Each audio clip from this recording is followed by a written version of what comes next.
விஜய் அரசியலுக்கு நான் வந்துடுறேன் சார். இதுல விஜயகாந்த் கொண்டு வராரு, எம்ஜிஆரையும் கொண்டு வராரு. இது அவங்களுடைய கொள்கை தலைவர்னு நிறைய பேரை சொல்லிட்டு இப்ப திடீர்னு விஜயகாந்த் விஜயகாந்த் பாசம். கொண்டு வந்தது காரணம் மதுரைன்ற அந்த ஊர்ல நடந்ததுடைய நினைவா இருக்கலாம், அவருடைய நன்றி கடனா இருக்கலாம். எம்ஜிஆரை கொண்டு வந்தது தான் நான் பொலிட்டிக்கல் இம்பாக்ட் இருக்கிறதா நான் பாக்குறேன். ஓ. அதிமுக இந்த கதியில இருக்கு பாத்தீங்களா, யாருக்கு எட்டுப்பாட்டுல இருக்கு பாத்தீங்களா அப்படிலாம் சொல்லிட்டு தகுதியற்றவர் திறமையற்றவர் கையில அதிமுக இருக்குன்னு சொல்றாரு. ம். ஊழல் செய்த எடப்பாடிங்கிறத மறைமுகமா சொல்றாரு. பிஜேபியோட கூட்டணி வைக்க நாம என்ன ஊழல் கட்சியான்னு கேட்கிறாரு.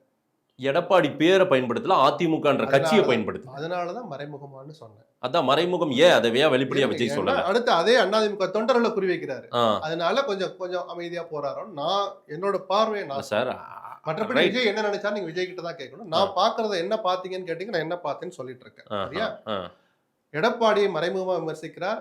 அதிமுக வலுவிழந்து இருக்குங்கிறத வெளிப்படையா சொல்றார். அந்த தொண்டர்கள் வேதனையில் இருக்கிறாங்கன்னு வெளிப்படையா சொல்றார்.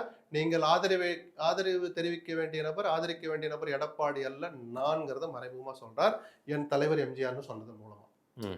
அப்போ எடப்பாடியும் அதிமுக தான் உஷாராகணும். ஏன்னா பிஜேபி இந்த சில்மிஷத்தை பண்ணாங்க. ஜெயலலிதா இறந்த பிறகு அவரை புகழ்ந்து பாடுறது, எம்ஜிஆரை புகழ்றது. ஏன்னா உங்களுக்கு நாங்க இருக்கோம் வாங்கன்னு அப்படி அவங்களுக்கு மறைமுகமா இதே மறைமுகம் தான் இங்கேயாவது விஜய் வெளிப்படையா போட்டு உடைச்சாரு. 26 நீங்க நல்ல முடிவு எடுப்பீங்க, அவங்க நல்ல முடிவு எடுப்பாங்கன்னு தொண்டர்களுக்கு ஒரு வலை வீசுறாரு. அவங்க இன்னும் கொஞ்சம் மென்மையா அல்லது மறைமுகமா பிஜேபி வீசி பார்த்தாங்க. ஒண்ணும் நடக்கல. அதிமுக தொண்டர்கள் அப்படி யாரும் பெருசா போகல.